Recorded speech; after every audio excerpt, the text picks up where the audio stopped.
ছোট্ট বন্ধুরা কেমন আছো? আজ রবিবার। রবিবার মানে রূপকথার গল্প, তাই না? আজ পরিবেশটা একটু ঠান্ডা ঠান্ডা হয়েছে, তার জন্য আমি আজ বাংলা ভাষার সেরা রূপকথা এই বইটি থেকে একটি বাংলা রূপকথা তোমাদের কাছে নিয়ে এসেছি। আজকে এই গল্পটি যে আমি পড়ছি, এটি কিন্তু একজন বিশেষ মানুষের অনুরোধে পড়ছি। আজ আমার বাবা বললেন যে আজ একটা বাংলার রূপকথা পড়বি। তো সেই অনুযায়ী আমি আজ এই গল্পটি বেছেছি তোমাদের জন্য। তো চলো শুরু করি। বাংলা ভাষার সেরা রূপকথা এই বইটি থেকে আমরা পড়ব। এই বইটির সম্পাদনা করেছেন আহমদ মাজহার। বিশ্ব সাহিত্য কেন্দ্র ঢাকা থেকে এটি প্রকাশিত হয়েছে। এবং এর যে প্রচ্ছদ, ওই যে রাজকুমার, পক্ষীরাজ ঘোড়া, হাতে তলোয়ার, দুটো শিং, দুটো দাঁত দেওয়া বিশাল একটা ভয়ঙ্কর রাক্ষস, দৈত্য বলো যাই বলো, আর তার উপরে দুজন সুখসারী, সেই সমস্ত প্রচ্ছদ এঁকেছেন ধ্রুব এস। আর বাকি যে ছবিগুলো এঁকেছেন বইয়ের মধ্যে, যেগুলো ছবিগুলো আছে, তিনি হলেন সৈয়দ এনায়েত হোসেন। তো চলো ছোট্ট বন্ধুরা, আমরা আজকে দেখে নিই আজকে আমরা কোন গল্পটি পড়ব। আজকে আমরা যে গল্পটি পড়ব সেটি হলো অবনীন্দ্রনাথ ঠাকুরের লেখা ক্ষীরের পুতুল। অবনীন্দ্রনাথ ঠাকুরকে তোমরা চেনো? অবনীন্দ্রনাথ ঠাকুর হলেন একজন বিখ্যাত শিল্পী, একজন বিখ্যাত অঙ্কন শিল্পী, এবং তার আঁকা ভারত মাতা ছবিটি সবচেয়ে বিখ্যাত ছবি। আর শুধু তাই কি, তাছাড়াও তার আরেকটি পরিচয় আছে। তিনি খুব ভালো গল্প লিখতেন এবং তিনি আমাদের কবিগুরু রবীন্দ্রনাথ ঠাকুরের ভাইপো। তো চলো আমরা শুরু করি আজকে ক্ষীরের পুতুল। ক্ষীরের পুতুলের লেখক হলেন অবনীন্দ্রনাথ ঠাকুর। আর এই যে দেখো, একটি হনুমান বা বাঁদর, তাকে একটা প্যান্টুলও পরানো হয়েছে ছোট্ট থেকে। তার হাতে একটা বড় রত্নের মালা, আর একজন মহিলা যিনি কাঁদছেন, তার মুখটা খুব বিষণ্ণ, তার জামা কিন্তু দেখো ছেঁড়া, চোখে জল, কিন্তু সুন্দর একটা টিপ আর নাকে একটি নাকছাবি আছে। তো বন্ধুরা চলো শুরু করি। এক রাজার দুই রানী, দুয়ো আর সুয়ো। রাজবাড়িতে সুয়োরানীর বড় আদর, বড় যত্ন। সুয়োরানীর 7 মহল বাড়িতে থাকেন। 700 দাসী তার সেবা করে, পা ধোয়ায়, আলতা পরায়, চুল বাঁধে। 7 মালঞ্চে 7 সাজি ফুল, সেই ফুলে সুয়োরানী মালা গাঁথেন। 7 সিন্দুক ভরা 7 রাজার ধন মানিকের গহনা, সেই গহনা অঙ্গে পরেন সুয়োরানী রাজার প্রাণ। আর দুয়োরানী বড় রানী, তার বড় অনাদর, বড় অযত্ন। রাজা বিষনয়নে দেখেন, একখানি ঘর দিয়েছেন ভাঙাচোরা, এক দাসী দিয়েছেন বোবা কালা, পরতে দিয়েছেন জীর্ণ শাড়ি, শুতে দিয়েছেন ছেঁড়া কাঁথা। দুয়োরানীর ঘরে রাজা একটি দিন আসেন, একবার বসেন, একটি কথা কয়ে উঠে যান। সুয়োরানী ছোট রানী, তারই ঘরে রাজা 12 মাস থাকেন। একদিন রাজা রাজমন্ত্রীকে ডেকে বললেন, মন্ত্রী, দেশ বিদেশ বেড়াতে যাব, তুমি জাহাজ সাজাও। রাজার আজ্ঞায় রাজমন্ত্রী জাহাজ সাজাতে গেলেন। 7খানা জাহাজ সাজাতে 7 মাস গেল। 6খানা জাহাজে রাজার চাকর বাকর যাবে, আর সোনার চাঁদোয়া ঢাকা সোনার জাহাজে রাজা নিজে যাবেন। মন্ত্রী এসে খবর দিলেন, মহারাজ, জাহাজ প্রস্তুত। রাজা বললেন, কাল যাব। মন্ত্রী ঘরে গেলেন। ছোট রানী সুয়োরানী রাজ অন্তঃপুরে সোনার পালঙ্কে শুয়েছিলেন। 7 সখী সেবা করছিল। রাজা সেখানে গেলেন। সোনার পালঙ্কে মাথার শিওরে বসে আদরের ছোট রানীকে বললেন, রানী, দেশ বিদেশ বেড়াতে যাব, তোমার জন্য কি আনবো? রানী ননির হাতে হীরের চড়ি ঘুরিয়ে ঘুরিয়ে বললেন, হীরের রং বড় সাদা, হাত যেন শুধু দেখায়। রঙের মতো, রক্তের মতো রাঙা 8 গাছা মানিকের চুড়ি পাইতো পরি। রাজা বললেন, আচ্ছা রানী, মানিকের দেশ থেকে মানিকের চুড়ি আনবো। রানী পা নাচিয়ে রানী রাঙা পা নাচিয়ে নাচিয়ে পায়ের নুপুর বাজিয়ে বাজিয়ে বললেন, এই নুপুর ভালো বাজে না, আগুনের বরণ নিরেট সোনার 10 গাছা মল পাইতো পরি। রাজা বললেন, সোনার দেশ থেকে তোমার পায়ের সোনার মল আনবো। রানী গলার গজমতি হার দেখিয়ে বললেন, দেখো রাজা, এ মুক্তো বড় ছোট, শুনেছি কোনো দেশে পায়রার ডিমের মতো মুক্তো আছে, তারই 1 ছড়া হার এনো। রাজা বলেন, সাগরের মাঝে মুক্তোর রাজ্য, সেখান থেকে গলার হার আনবো। আর কি আনবো রানী? তখন আদরিণী সুয়োরানী সোনার অঙ্গে সোনার আঁচল টেনে বললেন, মা গো, শাড়ি নয় তো বোঝা, আকাশের মতো নীল, বাতাসের মতো ফুরফুরে, জলের মতো চিকন শাড়ি পাই তো পরে বাঁচি। রাজা বললেন, আহা আহা, তাই তো রানী, সোনার আঁচলে সোনার অঙ্গে ছড় লেগেছে, ননির দেহে ব্যথা বেজেছে। রানী হাসি মুখে বিদায় দাও, আকাশের মতো নীল, বাতাসের মতো ফুরফুরে, জলের মতো চিকন শাড়ি আনিগে। ছোট রানী হাসি মুখে রাজাকে বিদায় করলেন।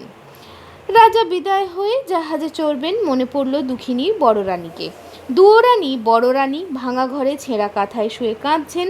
রাজা সেখানে এলেন, ভাঙা ঘরের ভাঙা দুয়ারে দাঁড়িয়ে বললেন, বড় রানী, আমি বিদেশ যাব।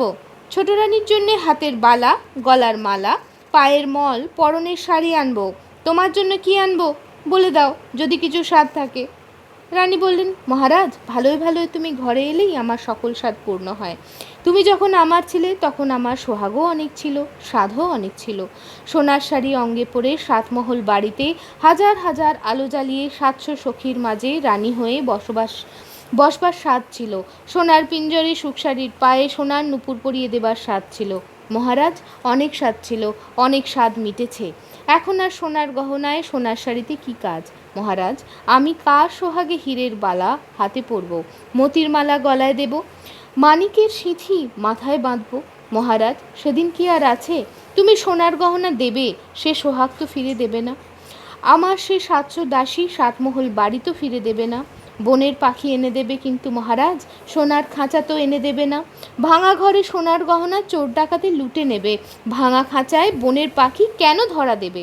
মহারাজ, তুমি যাও, যাকে সোহাগ দিয়েছ তার স্বাদ মেটাওগে, ছাই স্বাদে আমার কাজ নেই। রাজা বললেন, না রানী, তা হবে না, লোকে শুনলে নিন্দে করবে। বলো তোমার কি স্বাদ? রানী বললেন, কোন লাজে গহনার কথা মুখে আনবো মহারাজ, আমার জন্যে পোড়ামুখ একটা বাঁদর এনো। রাজা বললেন, আচ্ছা রানী, বিদায় দাও। তখন বড় রানী দুয়োরানী ছেঁড়া কাঁথায় লুটিয়ে পড়ে কাঁদতে কাঁদতে রাজাকে বিদায় দিলেন।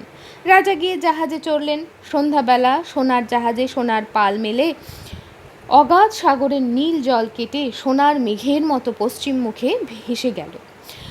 ভাঙা ঘরে দুয়োরানী নীল সাগরের পাড়ে চেয়ে ছেঁড়া কাঁথায় পড়ে রইলেন, আর আদরিনী সুয়োরানী সাতমহল অন্তঃপুরের 700 সখীর মাঝে গহনার কথা ভাবতে ভাবতে, সোনার পিঞ্জরে সোনার পাখির গান শুনতে শুনতে সোনার পালঙ্কে ঘুমিয়ে পড়লেন। রাজাও জাহাজে চড়ে দুঃখিনী বড় রানীকে ভুলে গেলেন। বিদায়ের দিনে ছোট রানীর সেই হাসি হাসি মুখ মনে পড়ে আর ভাবেন, এখন রানী কি করছেন? বোধহয় চুল বাঁধছেন। এবার রানী কি করছেন? বুঝি রাঙা পায়ে আলতা পরছেন। এবার রানী কি করছেন? এবার রানী 7 মালঞ্চে ফুল তুলছেন। এবার বুঝি 7 মালঞ্চের 7 সাজি ফুলে রানী মালা গাঁথছেন আর আমার কথা ভাবছেন। ভাবতে ভাবতে বুঝি 2 চোখে জল এলো, মালা আর গাঁথা হলো না। সোনার সুতো ফুলের সাজি পায়ের কাছে পড়ে রইল। বসে বসে সারা রাত কেটে গেল, রানীর চোখে ঘুম এলো না। রানী, ছোট রানী রাজার আদরিনী, রাজা তারই কথা ভাবেন। আর বড় রানী রাজার জন্য পাগল, তার কথা একবার মনেও পড়ে না। এমনি করে জাহাজে দেশ বিদেশে রাজার 12 মাস কেটে গেল। 13 মাসে রাজার জাহাজ মানিকের দেশে এলো। মানিকের দেশে সকলই মানিক, ঘরের দেওয়াল মানিক, ঘাটের শান মানিক, পথের কাঁকর মানিক। রাজা সেই মানিকের দেশে সুয়োরানীর চুড়ি গড়ালেন। 8000 মানিকের 8 গাছি চুড়ি পরলে মনে হয় গায়ের রক্ত ফুটে পড়ছে। রাজা সেই মানিকের চুড়ি নিয়ে সোনার দেশে এলেন। সেই সোনার দেশে স্যাঁকড়ার দোকানে নিরেট সোনার 10 গাছা মল গড়ালেন। মল জ্বলতে লাগলো যেন আগুনের ফিনকি, বাজতে লাগলো যেন বীণার ঝংকার, মন্দিরার রিনি রিনি। রাজা মানিকের দেশে মানিকের চুড়ি নিয়ে সোনার দেশে সোনার মল গড়িয়ে মুক্তোর রাজ্যে এলেন। সে দেশে রাজার বাগানে 2টি পায়রা, তাদের মুক্তোর পা, মানিকের ঠোঁট, পান্নার গাছে মুক্তোর ফল খেয়ে মুক্তোর ডিম পাড়ে। দেশের রানী সন্ধ্যাবেলা সেই মুক্তোর মালা গাঁথেন, রাতের বেলায় খোঁপায় পড়েন, সকালবেলায় ফেলে দেন। দাসীরা সেই বাসি মুক্তোর হার 1 জাহাজ রূপো নিয়ে বাজারে বেচে আসে। রাজা 1 জাহাজ রূপো দিয়ে সুয়োরানীর গলায় দিতে সেই মুক্তোর 1 ছড়া হার কিনলেন। তারপর মানিকের চুড়ি নিয়ে সোনার দেশে সোনার মল গড়িয়ে মুক্তোর রাজ্যে মুক্তোর হাড় গাঁথিয়ে 6 মাস পরে রাজা এক দেশে এলেন। সে দেশে রাজকন্যের উপবনে নীলমাণিকের গাছে নীল গুটি পোকা নীলকান্ত মণির পাতা খেয়ে জলের মতো চিকন, বাতাসের মতো ফুরফুরে, আকাশের মতো নীল রেশমের গুটি বাঁধে। রাজার মেয়ে সারা রাত ছাদে বসে আকাশের সঙ্গে রং মিলিয়ে সেই নীল রেশমে শাড়ি বোনেন। একখানি শাড়ি বুনতে 6 মাস যায়। রাজকন্যা একটি দিন সেই আকাশের মতো নীল, বাতাসের মতো ফুরফুরে, জলের মতো চিকন শাড়ি পরে শিবের মন্দিরে মহাদেব নীলকণ্ঠের পূজা করেন। ঘরে এসে শাড়ি ছেড়ে দেন। দাসীরা যার কাছে 7 জাহাজ সোনা পায় তার কাছে শাড়ি বেচে। রাজা 7 জাহাজ সোনা দিয়ে আদরিণী সুয়োরানীর শখের শাড়ি কিনলেন। তারপর আজ 6 মাসে রাজার 7খানা জাহাজ 7 সমুদ্র 13 নদী পার হয়ে ছোট রানীর মানিকের চুড়ি, সোনার মল, মুক্তোর মালা, সাধের শাড়ি নিয়ে দেশে এলো। তখন রাজার মনে পড়ল বড় রানী বাঁদর চেয়েছেন। রাজা মন্ত্রীকে বললেন, মন্ত্রীবর, বড় ভুল হয়েছে, বড় রানীর বাঁদর আনা হয়নি, তুমি একটা বাঁদরের সন্ধানে যাও। রাজমন্ত্রী একটা বাঁদরের সন্ধানে চলে গেলেন, আর রাজা শ্বেত হস্তি চড়ে লোকারণ্য রাজপথ দিয়ে ছোট রানীর সাধের গহনা শখের শাড়ি নিয়ে অন্তঃপুরে চলে গেলেন। ছোট রানী 7 মহল বাড়ির 7 তলার উপরে সোনার আয়না সামনে রেখে সোনার কাঁকুইয়ে চুল চেড়ে, সোনার কাঁটা সোনার দড়ি দিয়ে খোপা বেঁধে, সোনার চেয়ারিতে সিঁদুর নিয়ে ভুরুর মাঝে টিপ পড়ছেন। কাজললতায় কাজল পেরে চোখের পাতায় কাজল পরছেন। রাঙা পায়ে আলতা দিচ্ছেন। সখীরা ফুলের থালা নিয়ে, পানের বাটা নিয়ে রাজারানী ছোট রানীর সেবা করছে। রাজা সেখানে এলেন। স্ফটিকের সিংহাসনে রানীর পাশে বসে বললেন, এই নাও রানী, মানিকের দেশে মানিকের ঘাট, মানিকের বাট, সেখান থেকে হাতের চুড়ি এনেছি। সোনার দেশে সোনার ধুলো, সোনার বালি, সেখান থেকে পায়ের মল এনেছি। মুক্তোর রাজ্যে মুক্তোর পা, মানিকের ঠোঁট, দুটি পাখি মুক্তোর ডিম পাড়ে। দেশের রানী সেই মুক্তোর হার গাঁথেন, রাতের বেলায় খোঁপায় পড়েন, ভোরের বেলায় ফেলে দেন। রানী, তোমার জন্য সেই মুক্তোর হার এনেছি। রানী এক দেশে রাজার মেয়ে, একখি রেশমে 7খি সুতো কেটে নিশুতি রাতে ছাদে বসে 6টি মাসে একখানি শাড়ি বোনেন। একদিন পরে পুজো করেন, ঘরে এসে ছেড়ে দেন। রানী, আমি সেই রাজার মেয়ের দেশ থেকে 7 জাহাজ সোনা দিয়ে রাজকন্যার হাতে বোনা শাড়ি এনেছি। তুমি একবার চেয়ে দেখো। পৃথিবী খুঁজে গায়ের গহনা পরনের শাড়ি আনলুম, একবার পরে দেখো। রানী তখন 2 হাতে 8 গাছা চুড়ি পরলেন। মানিকের চুড়ি রানীর হাতে ঢিলা হলো, হাতের চুড়ি কাঁধে উঠল। রানী তখন 2 পায়ে 10 গাছা মল পরলেন। রাঙা পায়ে সোনার মল আলগা হলো। 2 পা যেতে 10 গাছা মল শানের উপর খসে পড়ল। রানী মুখ ভার করে মুক্তোর হার গলায় পরলেন। মুক্তোর দেশের মুক্তোর হার রানীর গলায় খাটো হলো। হার পরতে গলার মাস কেটে গেল। রানী ব্যথা পেলেন। 7 পুরু করে শখের শাড়ি অঙ্গে পরলেন। নীল রেশমের নীল শাড়ি হাতে বহরে কম পড়ল। রানীর চোখে জল এলো। তখন মানিনী ছোট রানী 8000 মানিকের 8 গাছা চুড়ি খুলে ফেলে, নীরের সোনার 10 গাছা মল পায়ে ঠেলে, মুক্তোর মালা শখের শাড়ি ধুলোয় ফেলে বললেন, ছাই গহনা, ছাই এ শাড়ি, কোন পথের কাঁকর কুড়িয়ে এই চুড়ি গড়ালে? মহারাজ, কোন দেশের ধুলোবালিতে এ মল গড়ালে? ছিছি, এ কার বাসি মুক্তোর বাসি হার? এ কোন রাজকন্যার পরা শাড়ি? দেখলে যে ঘৃণা আসে, পরতে যে লজ্জা হয়। নিয়ে যাও মহারাজ, এ পরা শাড়ি, পরা গহনায় আমার কাজ নেই। রানী অভিমানে গোসা ঘরে খিল দিলেন, আর রাজা মলিন মুখে 7 জাহাজ সোনা দিয়ে কেনা সেই সাধের গহনা শখের শাড়ি নিয়ে রাজসভায় এলেন।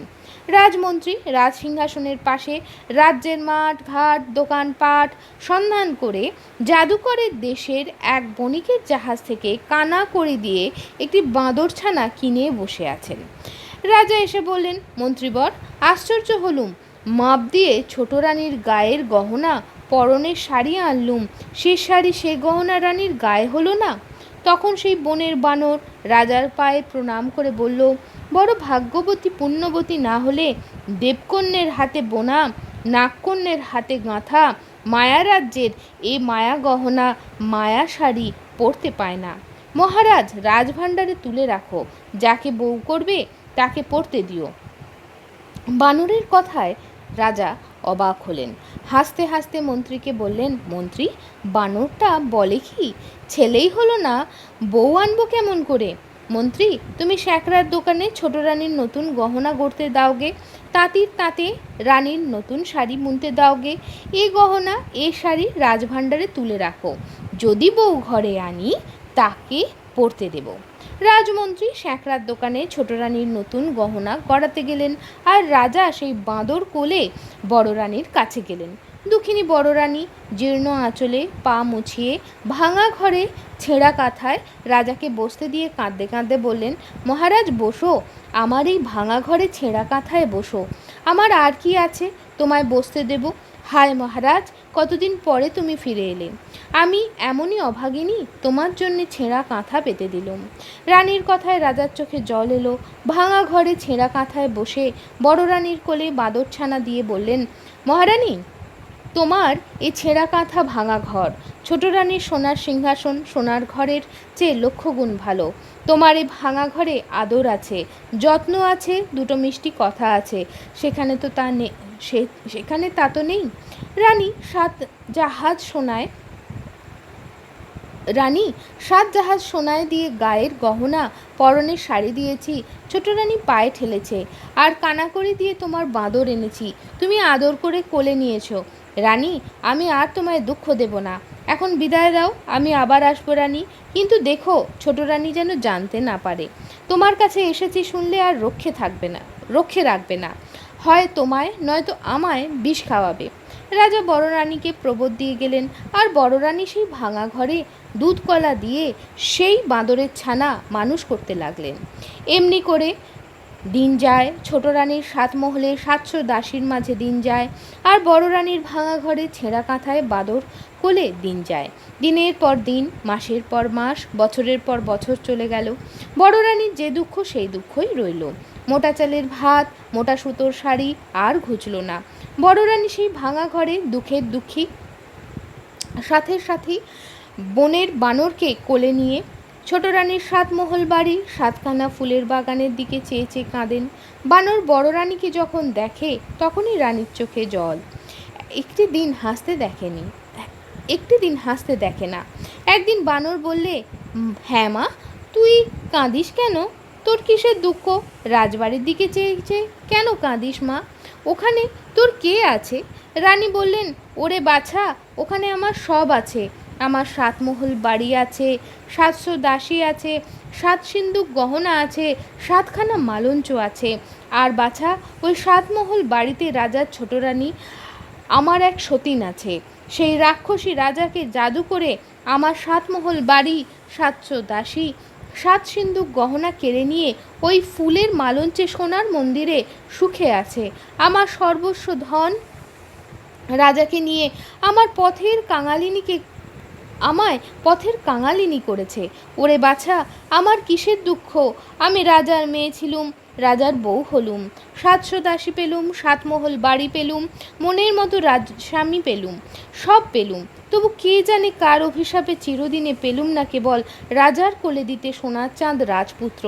হায়, কত জন্মে কত পাপ করেছি, কত লোকের কত সাধে বাদ সেধেছি, কত মায়ের প্রাণে ব্যথা দিয়েছি, তাই এই জন্মে সোনার সংসার সতীনকে দিয়ে রানীর গরবে স্বামীর সোহাগে রাজপুত্রের আশায় ছাই দিয়ে পথের কাঙালিনী হয়েছি। বাছারে, বড় পাষাণী, তাই এতদিন এত অপমান এত যন্ত্রণা বুকে সয়ে বেঁচে আছি। দুঃখের কথা বলতে বলতে রানীর চোখের জলে বুক ভেসে গেল। তখন সেই বনের বানর রানীর কোলে উঠে বসে চোখের জল মুছে দিয়ে রানীকে বললে, মা, তুই কাঁদিস নে, আমি তোর দুঃখ ঘোচাবো, তোর 7 মহল বাড়ি দেব, 7খানা মালঞ্চ দেব, 700 দাসী ফিরে দেব, তোকে সোনার মন্দিরে রাজার পাশে রানী করে কোলে নিতে সোনার চাঁদ ছেলে দেব, তবে আমার নাম বাঁদর। আমি যা বলি যদি তা করতে পারিস, তবে তোর রাজবাড়িতে যেমন ঐশ্বর্য যেমন আদর ছিল তেমনই হবে। বানরের কথায় রানীর চোখের কোলে জল।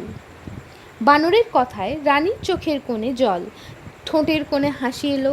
রানী কেঁদে কেঁদে হেসে বললেন, ওরে বাছা, দেবতার মন্দিরে কত বলি দিয়েছি, তীর্থে তীর্থে কত না পুজো দিয়েছি, তবু একটি রাজপুত্র কোলে পাইনি। তুই কি তপস্যা করে কোন দেবতার বরে বনের বানর হয়ে আমাকে রাজরানী করে রাজপুত্র কোলে এনে দিবি? বাছা থাক, আমার রাজা সুখে থাক, আমার সতীন সুখে থাক, আমার যে দুঃখ সেই দুঃখই থাক, তোর এই অসাধ্য সাধনে কাজ নেই, রাত হলো, তুই ঘুম যা। বানর বললে, না মা, আমার কথা না শুনলে ঘুম যাব না। রানী বললেন, ওরে তুই ঘুমো, রাজ্যে অনেক হলো, পূব পশ্চিমে মেঘ উঠল, আকাশ ভেঙে বৃষ্টি এলো, রাজ্য জুড়ে ঘুম এলো, তুই আমার ঘুমো, কাল যা বলবি তাই শুনবো, আজ তুই ঘুম যা। ভাঙা ঘরের দ্বার দিয়েছি, ঝড় উঠেছে, ঘরের মাঝে কাঁথা পেতেছি, শীত লেগেছে, তুই দুধের বাছা, আমার কোলে বুকের কাছে ঘুম যা। বানর রানীর বুকে মাথা রেখে ঘুম গেল। রানী ছেঁড়া কাঁথায় মাথা রেখে ঘুমিয়ে পড়লেন। এমনি করে রাত কাটলো। ছোট রানীর সোনার পালঙ্কে ফুলের বিছানায় রাজার পাশে রাত কাটালো। আর বড় রানীর জলে ঝড়ে ভাঙা ঘরে ছেঁড়া কাঁথায় রাত কাটালো। আর বড় রানীর জলে ঝড়ে ভাঙা ঘরে ছেঁড়া কাঁথায় রাত কাটল। সকাল হলো, রাজবাড়িতে প্রহরীখানায় প্রহর বাজলো, নাকড়াখানায় নহবত বাজলো, রাজা রানীর ঘুম ভাঙল। রাজা সোনার ভৃঙ্গারে স্ফটিক জলে মুখ ধুয়ে রাজবেশ অঙ্গে পরে রাজ দরবারে নেমে গেলেন। আর ছোট রানী সোনার পালঙ্কে ফুলের বিছানায় ফুলের পাখায় হাওয়া খেতে খেতে পাশ ফিরে ঘুম গেলেন। আর বড় রানী কী করলেন? ভাঙা ঘরে সোনার রোদ মুখে পড়ল। রানী উঠে বসলেন। এদিক দেখলেন, ওদিক দেখলেন, এপাশ দেখলেন, ওপাশ দেখলেন, বানর নেই। রানী এ ঘর খুঁজলেন, ও ঘর খুঁজলেন, ঘরের চাল খুঁজলেন, গাছের ডাল খুঁজলেন, বানর নেই। বড় রানী কাঁদতে লাগলেন, বানর কোথা গেল?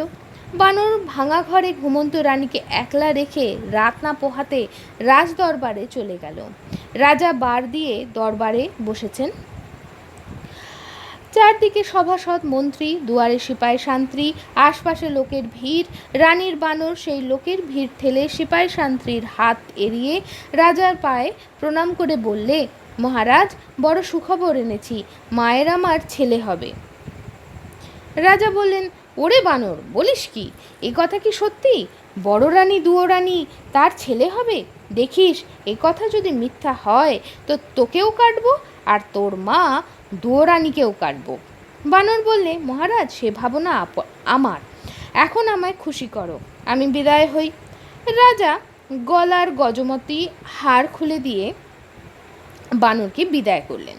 বানর নাচতে নাচতে ভাঙা ঘরে দুয়োরানী পড়ে পড়ে কাঁদছেন সেখানে গেল। দুয়োরানীর চোখের জল, গায়ের ধুলো মুছিয়ে বানর বললে, এই দেখো মা, তোর জন্যে দেখ মা, তোর জন্যে কি এনেছি। তুই রাজার রানী, গলায় দিতে হার পাস নে, কাঠের মালা কিনে পরিস, এই মুক্তোর মালা পর। রানী বানরের হাতে গজমতি হার দেখে বললেন, এই হার তুই কোথায় পেলি? এই যে রাজার গলার গজমতি হার, যখন রানী ছিলুম রাজার জন্যে গেঁথেছিলুম, তুই এই হার কোথা পেলি? বল বানর, রাজা কি এই হার ফেলে দিয়েছেন? রাজপথে কি কুড়িয়ে পেলি? বানর বললেন, না মা, কুড়িয়ে পাইনি। তোর হাতে গাঁথা রাজার গলায় গজমতি হার কুড়িয়ে কি পাওয়া যায়? রানী বললে,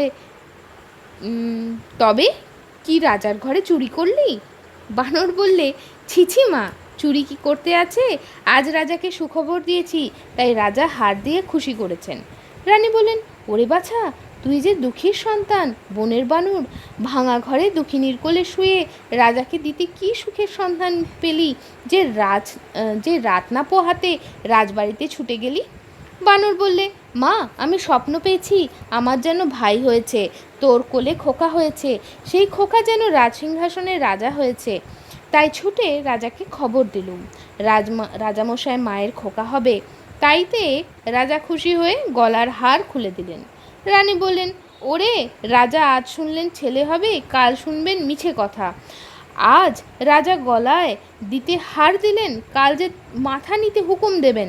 হায় হায়, কি করলি! এক মুঠো খেতে পাই, এক পাশে পড়ে থাকি, তবু বছর গেলে রাজার দেখা পাই, তুই আমার তাও ঘোচালি। ওরে, তুই কি সর্বনাশ করলি! মিছে খবর কেন রটালি? এ জঞ্জাল কেন ঘটালি? বানর বলে, মা, তোর ভয় কি? ভাবিস কেন? 10 মাস চুপ করে থাক, সবাই জানুক বড় রানীর ছেলে হবে। তারপর রাজা যখন ছেলে দেখবেন, তখন তোর কোলে সোনার চাঁদ ছেলে দেব, তুই রাজাকে দেখাস। এখন চল, বেলা হলো, খিদে পেয়েছে। রানী বললেন, চল বাছা চল, বাটি পুরে জল রেখেছি, গাছের ফল এনেছি, খাবি চল। রানী ভাঙা পিঁড়ে বানরকে খাওয়াতে বসলেন, আর রাজা ছোট রানীর ঘরে গেলেন। ছোট রানী কুস্বপ্ন দেখে জেগে উঠে সোনার পালঙ্কে বসে বসে ভাবছেন। এমন সময় রাজা এসে খবর দিলেন, আরে শুনছো ছোট রানী, বড় রানীর ছেলে হবে। বড় ভাবনা ছিল রাজ সিংহাসন কাকে দেব। এতদিনে সে ভাবনা ঘুচল। যদি ছেলে হয় তাকে রাজা করব, আর যদি মেয়ে হয় তবে তার বিয়ে দিয়ে জামাইকে রাজ্য দেব। রানী বড় ভাবনা ছিল, এতদিনে নিশ্চিন্ত হলুম। রানী বললেন, পারি নে বাপু, আপনার জ্বালায় বাঁচি নে, পরের ভাবনা। রাজা বললেন, সে কি রানী, এমন সুখের দিনে এমন কথা বলতে হয়? রাজপুত্র কোলে পাবো, রাজ সিংহাসনে রাজা করব, এ কথা শুনে কেউ মুখ ভার করে? রানী, রাজবাড়িতে সবার মুখে হাসি, কেবল তুমি কেন অকল্যাণ করো? রানী বললেন, আর পারি নে, কার ছেলে রাজা হবে, কার মেয়ে রাজ্য পাবে, কে রাজ সিংহাসনে বসবে, এত ভাবনা ভাবতে পারি নে। নিজের জ্বালায় মরি, পরের ছেলে মলো বাঁচলো, তার খবর রাখি নে। বাবারে, সকালবেলা বকে বকে ঘুম হলো না, মাথা ধরলো, যাই নিয়ে আসি। রাগ ভরে ছোট রানী 8 গাছা চুড়ি 10 গাছা মল ঝমঝমিয়ে একদিকে চলে গেলেন। রাজার বড় রাগ হলো। রাজকুমারকে ছোট রানী পর বললে রাজা মুখ আধার করে বারমহলে চলে এলেন। রাজা রানীতে ঝগড়া হলো। রাজা আর ছোট রানীর মুখ দেখলেন না, বড় রানীর ঘরেও গেলেন না। ছোট রানী শুনে যদি বিষ খাওয়ায়, বড় রানীকে প্রাণে মারে। রাজা বারমহলে একলা রইলেন। 1 মাস গেল, 2 মাস গেল, 2 মাস গিয়ে 3 মাস গেল। রাজা রানীর ভাব হলো না। ঝগড়ায় ঝগড়ায় 4 মাস কাটলো। 5 মাসে দুয়োরানীর পোষা বানর রাজার সঙ্গে দেখা করলে। রাজা বললেন, কি হে বানর, খবর কি? বানর বললে, মহারাজ, মায়ের বড় দুঃখ, মোটা চালের ভাত মুখে রোচে না, মা আমার না খেয়ে কাহিল হলেন। রাজা বললেন, এ কথা তো আমি জানি নে। মন্ত্রীবর, যাও এখুনি সরু চালের ভাত 50 ব্যঞ্জন সোনার থালে সোনার বাটিতে বড় রানীকে পাঠিয়ে দাও। আজ থেকে আমি যা খাই বড় রানীও তাই খাবেন। যাও মন্ত্রী, বানরকে 1000 মোহর দিয়ে বিদায় করো। মন্ত্রী বানরকে বিদায় করে রান্নাঘরে এলেন, আর রানীর বানর মোহরের তোড়া নিয়ে রানীর কাছে এলো। রানী বললেন, আজ আবার কোথা ছিলি? এতখানি বেলা হলো, নাইতে পেলুম না। রাঁধবো কখন, খাবো কখন? বানর বললে, মা, আর তোকে রাঁধতে হবে না। রাজবাড়ি থেকে সোনার থালায় সোনার বাটিতে সরু চালের ভাত 50 ব্যঞ্জন আসবে, তাড়াতাড়ি নিয়ে আয়। রানী নাইতে গেলেন। বানর 1 মুঠো মোহর নিয়ে বাজারে গেল। 16 থান মোহরে 16 জন ঘরামি নিলে, 16 গাড়ি খড় নিলে, 1600 বাঁশ নিলে, সেই 1600 বাঁশ দিয়ে 16 গাড়ি খড় দিয়ে 16 জন ঘরামি খাটিয়ে চক্ষের নিমেষে দুয়োরানীর বানর ভাঙা ঘর নতুন করলে। শোবার ঘরে নতুন কাঁথা পাতলে, খাবার ঘরে নতুন পিঁড়ি পাতলে। রাজবাড়ির 16 বামুনে রানীর ভাত নিয়ে এলো, 16 মোহরে বিদায় পেল। দুয়োরানী নিয়ে এলেন। এসে দেখলেন ঘর নতুন, ঘরের চাল নতুন, চালের খড় নতুন, মেঝে নতুন কাঁথা, আলনায় নতুন শাড়ি। রানী অবাক হলেন। বানরকে বললেন, বাছা, ভাঙা ঘর দেখে ঘাটে গেলুম, এসে দেখি নতুন ঘর কেমন করে হলো? বানর বললে, মা, রাজামশাই মোহর দিয়েছেন, সেই মোহরে ভাঙা ঘর নতুন করেছি, ছেঁড়া কাঁথা নতুন করেছি, নতুন পিঁড়ে পেতেছি। তুই সোনার থালে গরম ভাত, সোনার বাটিতে তপ্ত দুধ খাবি, চল। রানী খেতে বসলেন। কদিন পরে সোনার থালায় ভাত খেলেন, সোনার ঘটিতে মুখ ধুলেন, সোনার বাটায় পান খেলেন, তবু মনে সুখ পেলেন না। রানী রাজভোগ খান আর ভাবেন, আজ রাজা সোনার থালে ভাত পাঠালেন, কাল হয়তো মশানে নিয়ে মাথা কাটবেন। এমনি করে ভয়ে ভয়ে 1 মাস 2 মাস 3 মাস গেল। বড় রানীর নতুন ঘর পুরনো হলো, ঘরের চাল ফুটো হলো, চালের খড় উড়ে গেল। বানর রাজার সঙ্গে দেখা করলেন। রাজা বললেন, কি বানর, কি মনে করে? বানর বললে, মহারাজ, ভয়ে কব না নির্ভয়ে কব? রাজা বললেন, নির্ভয়ে কও। মহারাজ, ভাঙা ঘরে মা আমার বড় দুঃখ পান। ঘরের দুয়োর ফাটা, চালে খড় নেই, শীতে হিম ঘরে আসে। মা আমার গায়ে দিতে লেপ পান না, আগুন জ্বালতে কাঠ পান না, সারা রাত শীতে কাঁপেন। রাজা বলেন, তাই তো এ কথা বলতে হয়। বানর, তোর মাকে রাজবাড়িতে নিয়ে আয়, আমি মহল সাজাতে বলি। বানর বললে, মহারাজ, মাকে আনতে ভয় হয়, ছোট রানী বিষ খাওয়াবে। রাজা বললেন, সে ভয় নেই, নতুন নতুন মহলে রানীকে রাখবো, মহল ঘিরে গড় কাটাবো, গড়ের দুয়ারে পাহারা বসাবো, ছোট রানী আসতে পাবে না। সে মহলে বড় রানী থাকবেন, বড় রানীর বোবাকালা দাই থাকবে, আর বড় রানীর পোষা ছেলে তুই থাকবি। বানর বললে, মহারাজ, যাই তবে মাকে আনি। রাজা বললেন, যাও মন্ত্রী, মহল সাজাও গে। লক্ষ লক্ষ লোক লাগিয়ে একদিনে বড় রানীর নতুন মহল সাজালেন। দুয়োরানী ভাঙা ঘর ছেড়ে, ছেঁড়া কাঁথা ছেড়ে, সোনার শাড়ি পরে নতুন মহলে এলেন। সোনার পালঙ্কে বসলেন, সোনার থালে ভাত খেলেন, দিন দুঃখীকে দান দিলেন। রাজ্যে জয় জয় হলো। রাগে ছোট রানীর সর্বাঙ্গ জ্বলে উঠল। ডাকিনী ব্রাহ্মণী ছোট রানীর মনের কথা প্রাণের বন্ধু। ছোট রানী বলে পাঠালেন, মনের কথাকে আসতে বলো, কথা আছে। রানী ডেকেছেন। ডাকিনী বুড়ি তাড়াতাড়ি চলে এলো। রানী বললেন, এসো ভাই, মনের কথা, কেমন আছো, কাছে বসো। ডাকিনী ব্রাহ্মণী ছোট রানীর পাশে বসে বললেন, কেন ভাই, ডেকেছো কেন? মুখখানি ভার ভার, চোখের কোণে জল, হয়েছে কি? রানী বললেন, হয়েছে আমার মাথা আর মুন্ডু। সতীন আবার ঘরে ঢুকেছে, সে সোনার শাড়ি পরেছে, নতুন মহল পেয়েছে, রাজার প্রেয়সী রানী হয়েছে, ভিখারিনী দুয়োরানী এতদিনে সুরানীর রানী হয়ে রাজমহল জুড়ে বসেছে। বামুনসই দেখে অঙ্গ জ্বলে গেল। আমায় বিষ দে, খেয়ে মরি, সতীনেরে আদর প্রাণে সয় না। ব্রাহ্মণী বললে, ছি ছি সই, ও কথা কি মুখে আনে? কোন দুঃখে বিষ খাবে? দুয়োরানী আজ রানী হয়েছে, কাল ভিখারিনী হবে। তুমি যেমন সুয়োরানী তেমনই থাকবে। সুয়োরানী বললে, না ভাই, বাঁচতে আর স্বাদ নেই। আজ বাদে কাল দুয়োরানীর ছেলে হবে, সে ছেলে রাজ্য পাবে। লোকে বলবে, আহা, দুয়োরানী রত্নগর্ভা, রাজার মা হলো। আর দেখো না পোড়ামুখী সুয়োরানী, মহারাজের সুয়োরানী হলো, তবু রাজার কোলে দিতে ছেলে পেলে না। ছিছি, অমন অভাগের মুখ দেখে না, নাম করলে সারাদিন উপোস যায়। ভাই, এ গঞ্জনা প্রাণে সবে না। তুই বিষ দে, হয় আমি খাই, নয়তো সতীনকে খাওয়াই। ব্রাহ্মণী বললে, চুপ কর রানী, কে কোন দিকে শুনতে পাবে? ভাব নাকি চুপি চুপি বিষ এনে দেবো, দুয়োরানীকে খেতে দিও। এখন বিদায় দাও, বিষের সন্ধানে যাই। রানী বললেন, যাও ভাই, কিন্তু দেখো বিষ যেন আসল হয়, খেতে না খেতে বড় রানী ঘুরে পড়বে। ডাকিনী বললে, ভয় নেই গো, ভয় নেই। আজ বাদে কাল বড় রানীকে বিষ খাওয়াবো, জন্মের মতো মা হবার স্বাদ ঘোচাবো, তুমি নির্ভয়ে থাকো। ডাকিনী বিষের সন্ধানে গেল। বনে বনে খুঁজে খুঁজে ভর সন্ধ্যাবেলা ঝোপের আড়ালে ঘুমন্ত সাপকে মন্ত্রে বশ করে তার মুখ থেকে কালকুট বিষ এনে দিল। ছোট রানী সেই বিষে মুগের নাড়ু, ক্ষীরের ছাঁচ, মতিচুর মিঠাই গড়ালেন। একখানা থালা সাজিয়ে ডাকিনী ব্রাহ্মণীকে বললেন, ভাই, এক কাজ কর, এই বিষের নাড়ু বড় রানীকে বেঁচে আয়। ব্রাহ্মণী থালা হাতে বড় রানীর নতুন মহলে গেল। বড় রানী বললেন, আয়লো আয়, এতদিন কোথায় ছিলি? দুয়োরানী বলে কি ভুলে থাকতে হয়?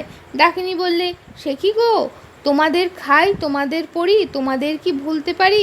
এই দেখো, তোমার জন্যে যত্ন করে মুগের নাড়ু, ক্ষীরের ছাঁচ, মতিচুর মিঠাই এনেছি। রানী দেখলেন বুড়ি ব্রাহ্মণী বড় যত্ন করে থালা সাজিয়ে সামগ্রী এনেছে। খুশি হয়ে তার দু হাতে দু মুঠো মোহর দিয়ে বিদায় করলেন। ব্রাহ্মণী হাসতে হাসতে চলে গেল। রানী ক্ষীরের ছাঁচ ভেঙে খেলেন, জীবের স্বাদ গেল। মুগের নাড়ু মুখে দিলেন, গলা কাঠ হলো। মতিচুর মিঠাই খেলেন, মুখ যেন বুক যেন জ্বলে গেল। বানরকে ডেকে বললেন, ব্রাহ্মণী আমায় কি খাওয়ালে, গা কেমন করছে, বুঝি আর বাঁচব না। বানর বললে, চল মা, খাটে শুবি, অসুখ সারবে। রানী উঠে দাঁড়ালেন। সাপের বিষ মাথায় উঠল। রানী চোখে আধার দেখলেন, মাথা টলে গেল, সোনার প্রতিমার শানের উপর ঘুরে পড়লেন। বানর রানীর মাথা কোলে নিয়ে হাত ধরে নাড়ি দেখলে, চোখের পাতা খুলে চোখ দেখলে রানী অজ্ঞান অসাড়। বানর সোনার প্রতিমা বড় রানীকে সোনার খাটে শুইয়ে দিয়ে ওষুধের সন্ধানে বনে ছুটে গেল। বন থেকে কে জানে কি লতাপাতা, কোন গাছের কি শিকড় এনে নতুন শিলে বেটে বড় রানীকে খাওয়াতে লাগলো। রাজবাড়িতে খবর গেল বড় রানী বিষ খেয়েছেন। রাজা উঠতে পড়তে রানীর মহলে এলেন। রাজমন্ত্রী ছুটতে ছুটতে সঙ্গে এলেন। রাজবৈদ্য মন্তর আওড়াতে আওড়াতে তারপর এলেন। তারপর রাজার লোক লস্কর, দাসী, বাঁদি যে যেখানে ছিল হাজির হলো। বানর বললে, মহারাজ, এত লোক কেন এনেছো? আমি মাকে ওষুধ দিয়েছি, মা আমার ভালো আছেন, একটু ঘুমোতে দাও, এত লোককে যেতে বলো। রাজা বিষের নাড়ু পরখ করিয়ে রাজবৈদ্যকে বিদায় করলেন। রাজ্যের ভার দিয়ে রাজমন্ত্রীকে বিদায় করলেন। বড় রানীর মহলে নিজে রইলেন। 3 দিন 3 রাত বড় রানীর অজ্ঞান। 4 দিনে জ্ঞান হলো। বড় রানী চোখ মেলে চাইলেন। বানর রাজাকে এসে খবর দিলে, মহারাজ, বড় রানী সেরে উঠেছেন, তোমার একটি রাজ চক্রবর্তী ছেলে হয়েছে। রাজা বানরকে হীরের হার খুলে দিয়ে বললেন, চল বানর, বড় রানীকে আর বড় রানীর ছেলেকে দেখে আসি। বানর বলল, মহারাজ, গণনা করেছি, ছেলের মুখ এখন দেখলে তোমার চক্ষু অন্ধ হবে। ছেলের বিয়ে হলে মুখ দেখো। এখন বড় রানীকে দেখে এসো, ছোট রানী কি দুর্দশা করেছে। রাজা দেখলেন বিষের জ্বালায় বড় রানীর সোনার অঙ্গ কালি হয়ে গেছে। রানী পাতাখানার মতো পড়ে আছেন। রানীকে আর চেনা যায় না। রাজা রাজবাড়িতে এসে ছোট রানীকে প্রহরীখানায় বন্ধ করলেন আর ডাকিনী বুড়িকে মাথা মুড়িয়ে ঘোল ঢেলে উল্টো গাধায় চড়িয়ে দেশের বার করে দিলেন। তারপর হুকুম দিলেন, মন্ত্রীবর, আজ বড় শুভ দিন, এতদিন পরে রাজ চক্রবর্তী ছেলে পেয়েছি। তুমি পথে পথে আলো জ্বালাও, ঘরে ঘরে বাজি পোড়াও, দিন দুঃখী ডেকে রাজভাণ্ডার লুটিয়ে দাও, রাজ্যে যেন একটিও ভিখারি না থাকে।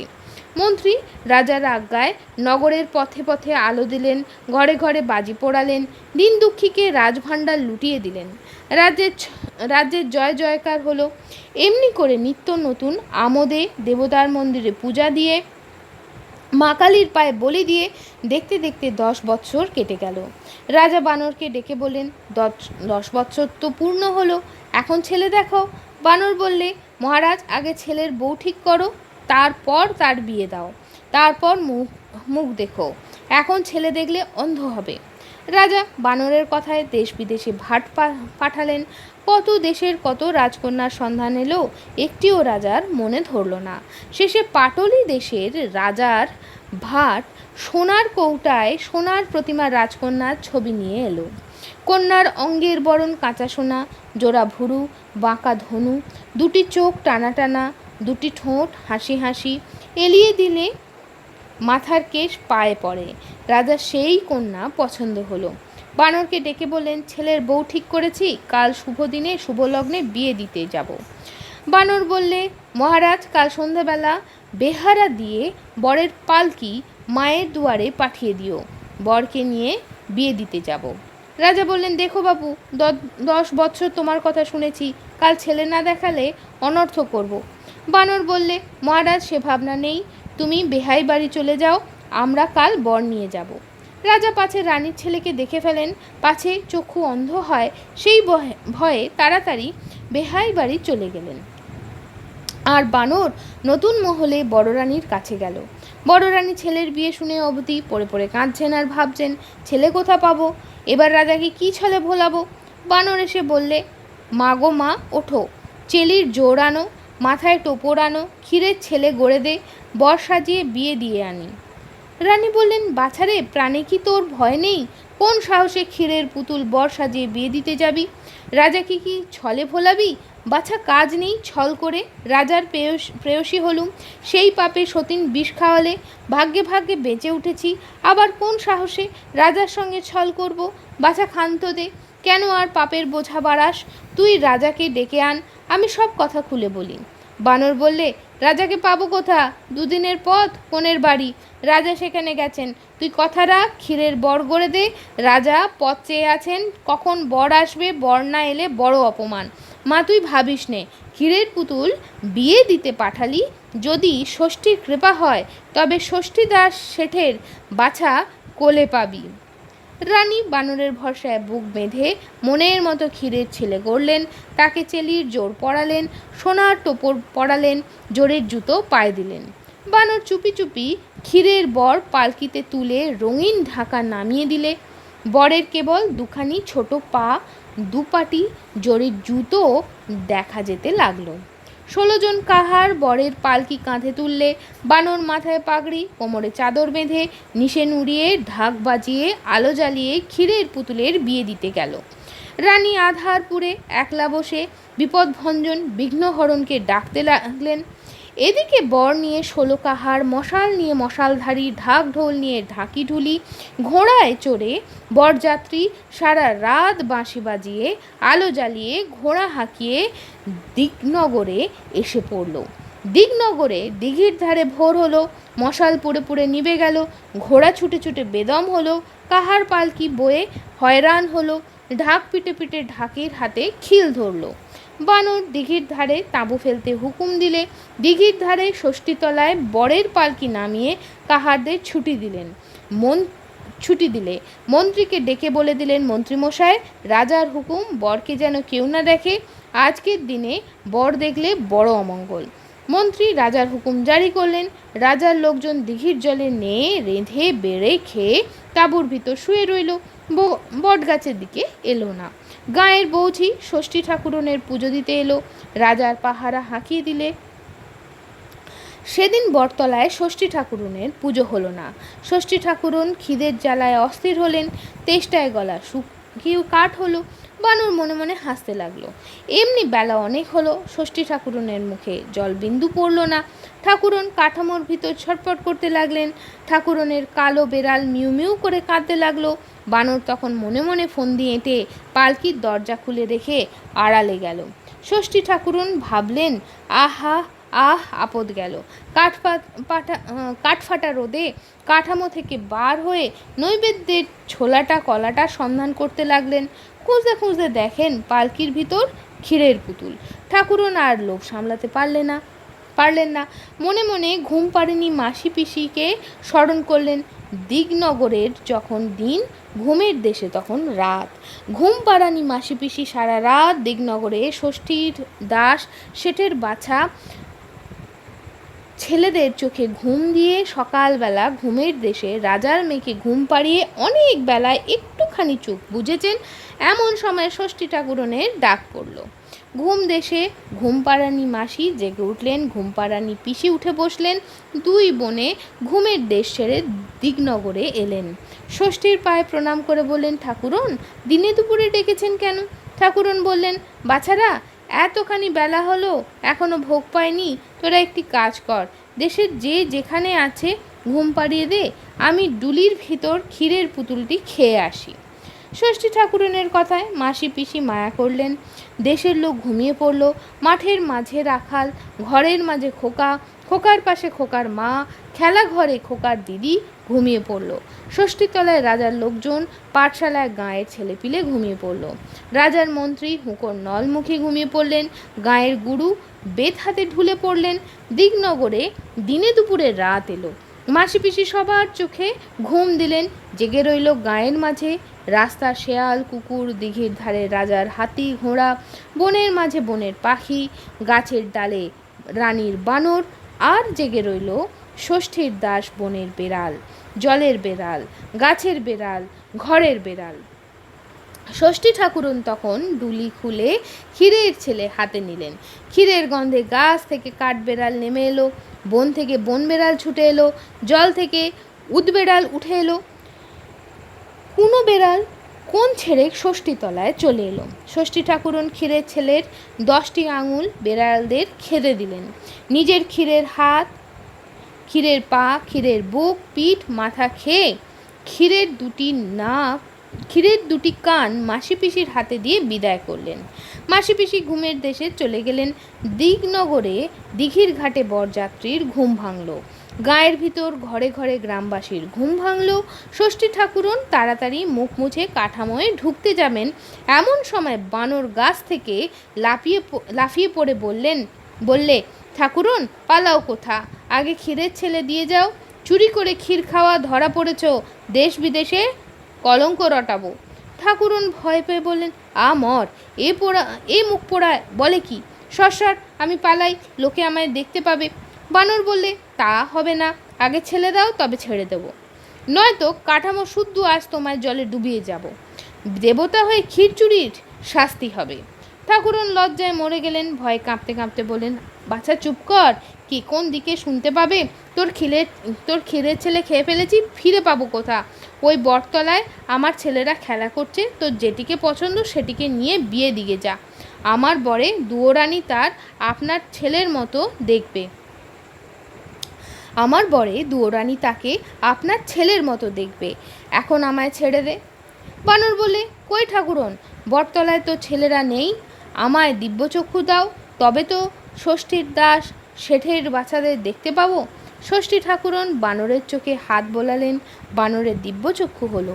বানর দেখলে ষষ্ঠীতলা ছেলের রাজ্য, সেখানে কেবল ছেলে, ঘরে ছেলে, বাইরে ছেলে, জলে স্থলে, পথে ঘাটে, গাছের ডালে, সবুজ ঘাসে, যেদিকে দেখে সেই দিকেই ছেলের পাল, মেয়ের দল, কেউ কালো, কেউ সুন্দর, কেউ শ্যামলা, কারো পায়ে নুপুর, কারো কাঁকালে হেলে, কারো গলায় সোনার দানা, কেউ বাঁশি বাজাচ্ছে, কেউ ঝুমঝুম করছে, কেউ বা পায়ের নুপুর বাজিয়ে কচি হাত ঘুরিয়ে ঘুরিয়ে নেচে বেড়াচ্ছে, কারো পায়ে লাল জুতুয়া, কারো মাথায় রাঙা টুপি, কারো গায়ে ফুলদার লক্ষ টাকার খলমলি চাদর, কোনো ছেলে রোগা রোগা, কোনো ছেলে মোটা সোটা, কেউ দস্যি, কেউ লক্ষ্মী, একদল কাঠের ঘোড়া টকবক হাঁকাচ্ছে, একদল দিঘির জলে মাছ ধরছে, একদল বাঁধের জলে নাইতে নেমেছে, একদল গাছের তলায় ফুল কুড়োচ্ছে, একদল গাছের ডালে ফল পাড়ছে, চারিদিকে খেলাধুলো, মারামারি, হাসি কান্না। সে এক নতুন দেশ, স্বপ্নের রাজ্য, সেখানে কেবল ছুটোছুটি, কেবল খেলাধুলা, সেখানে পাঠশালা নেই, পাঠশালের গুরু নেই, গুরুর হাতে বেদ নেই, সেখানে আছে দিঘির কালো জল, তার ধারে সরবন তেপান্তর মাঠ, তারপরে আম কাঁঠালের বাগান, গাছে গাছে ন্যায্যলা টিয়ে পাখি, নদীর জলে গোল চোখ বোয়াল মাছ, কচু বনে মশার ঝাঁক, আর আছেন বনের ধারে বনগাঁবাসী মাসি পিসি। তিনি খইয়ের মোয়া গড়েন, ঘরের ধারে ডালিম গাছটি, তাতে প্রভু নাচেন, নদীর পাড়ে জন্তি গাছটি, তাতে জন্তি ফল ফলে, সেখানে নীল ঘোড়া মাঠে মাঠে চড়ে বেড়াচ্ছে, গৌড় দেশের সোনার ময়ূর পথে ঘাটে গড়াগড়ি যাচ্ছে, ছেলেরা সেই নীল ঘোড়া নিয়ে, সেই সোনার ময়ূর দিয়ে ঘোড়া সাজিয়ে, ঢাক মৃদঙ্গ ঝাঁঝর বাজিয়ে, ঢুলি চাপিয়ে কমলা ফুলের দেশে পুটু রানীর বিয়ে দিতে যাচ্ছে। বানর কমলা ফুলের দেশে গেল, সে টিয়ে পাখির দেশ, সেখানে কেবল ঝাঁকে ঝাঁকে টিয়ে পাখি, তারা দাঁড়ে বসে ধান খোঁটে, গাছে বসে কেঁচোমেচো করে, আর সে দেশের ছেলেদের নিয়ে খেলা করে। সেখানে লোকেরা গাই বলদে চাষ করে, হিরে দিয়ে দাঁত ঘষে, সে এক নতুন দেশ, সেখানে নিমেষে সকাল, পলকে সন্ধ্যা হয়, সে দেশের কাণ্ডই এক। ঝুরঝুরে বালির মাঝে চিকচিকে জল, তারই ধারে একপাল ছেলে দোলায় চেপে ছপন করি গুনতে গুনতে মাছ ধরতে এসেছে, কারো পায়ে মাছের কাঁটা ফুটেছে, কারো চাঁদ মুখে রোদ পড়েছে, জেলেদের ছেলে জাল মুড়ি দিয়ে ঘুম দিচ্ছে, এমন সময় টাপুর টুপুর বৃষ্টি এলো, নদীতে বান এলো, অমনি সেই ছেলের পাল সেই কাঠের দোলা, সেই ছপন করি ফেলে কোন পাড়ায় কোন ঘরের কোণে ফিরে গেল। পথের মাঝে তাদের মাছগুলো চিলে কেড়ে নিলে, কোলা ব্যাঙ ছিপগুলো টেনে নিলে, খোকাবাবুরা ক্ষিপ্ত হয়ে ঘরে এলেন, মা তপ্ত দুধ জুড়িয়ে খেতে দিলেন। আর সেই চিকচিকে জলের ধারে ঝুরঝুরে বালির চরে শিব ঠাকুর এসে নৌকা বাঁধলেন।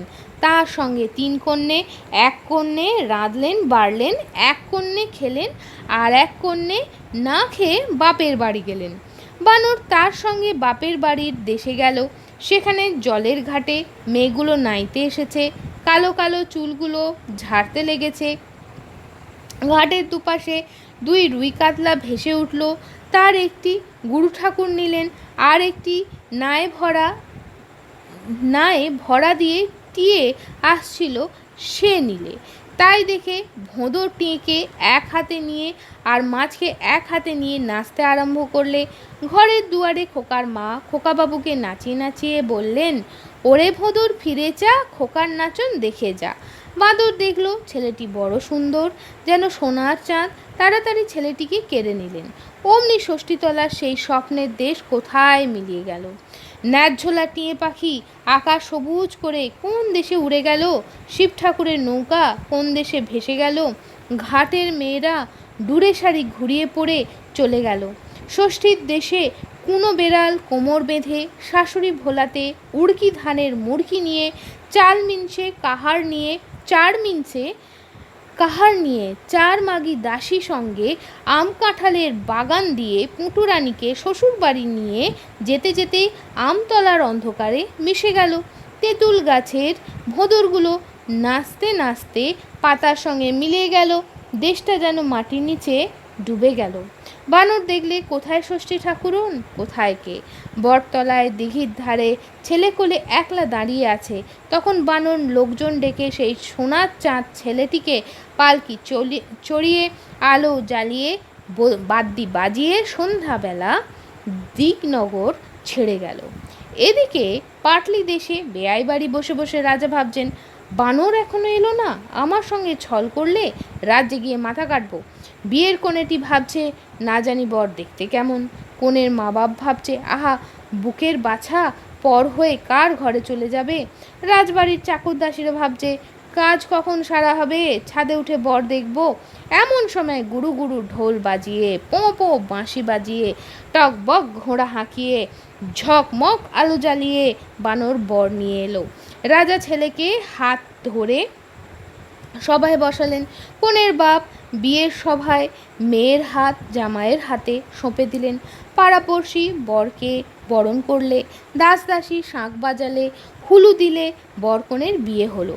রাজা ছেলের বিয়ে দিয়ে তার পরদিন বউ নিয়ে ছেলে নিয়ে বাঁশি বাজিয়ে ঘোড়া হাঁকিয়ে বানরের সঙ্গে দেশে ফিরলেন।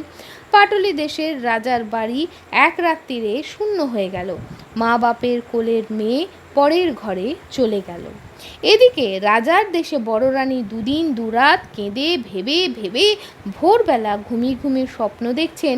ষষ্ঠী ঠাকুরন বলছেন, রানী ওঠ, চেয়ে দেখ তোর কোলের বাছা ঘরে এলো। রানী ঘুম ভেঙে উঠে বসলেন। দুয়ারে শুনলেন দাসীরা ডাকছে, ওঠো ওঠো গো রানী, ওঠো, পাটের শাড়ি পরো, বউ বেটা বরণ করো তো। রানী পাটের শাড়ি পরে বাইরে এলেন। এসে দেখলেন সত্যি রাজা বউ বেটা এনেছেন। হাসি মুখে বর কনেকে কোলে নিলেন। ষষ্ঠীর বরে দুঃখের দিনের ক্ষীরের ছেলের কথা মনে রইল না। ভাবলেন ছেলের জন্য ভেবে ভেবে ক্ষীরের ছেলে স্বপ্ন দেখেছি। রাজা এসে ছেলেকে রাজ্য যৌতুক দিলেন। সেই রাজ্যে বানরকে মন্ত্রী করে দিলেন। আর ছেলের বউকে মায়ার রাজ্যে সেই 8,000 মানিকের 8 গাছি চুড়ি, 10 ভরি সোনার সেই 10 গাছা মল পরিয়ে দিলেন। কন্যের হাতে মানিকের চুড়ি যেন রক্ত ফুটে পড়ল। পায়ে মল রিনিঝিনি বাজতে লাগলো, ঝিকিমিকি জ্বলতে লাগলো। হিংসে ছোট রানী বুক ফেটে মরে গেল। তো ছোট্ট বন্ধুরা, আজ আমাদের কাহিনী এখানেই শেষ হলো। তো আজকের এই কাহিনী থেকে কি বোঝা গেল? হার মেনো না, হাল ছেড়ো না, তাই না? লড়তে হবেই, লড়ে যেতে যেতে হার জিত দুটোই আসবে। কিন্তু এটা ভুললে চলবে না যে শেষ তো আমাদের হাতে নেই, আগামীতে কি হচ্ছে আমাদের জানা নেই। তাই হাল ছেড়ো না বন্ধু, কেমন? কাজ করে যেতে হবে, তারপর যা হবার তো সে তো হবেই, তাই না? তো ছোট্ট বন্ধুরা, আজ এই গল্পটি এখানেই শেষ হলো। আমার কথাটি ফুরলো, নোটে গাছটি মুড়লো, কেন রে নোটে মুড়লি? গরু কেন ঘাস খায় না? কেন রে গরু ঘাস খাস না? রাখাল কেন ঘাস দেয় না? কেন রে রাখাল ঘাস দিস না? বউ কেন ভাত দেয় না? কেন রে বউ ভাত দিস না? খোকা কেন কাঁদে? কেন রে খোকা কাঁদিস? পিঁপড়ে কেন কামড়ায়? কেন রে পিঁপড়ে কামড়াস? কুট কুট কুট। সবাই ভালো থাকবে, কেমন? টাটা।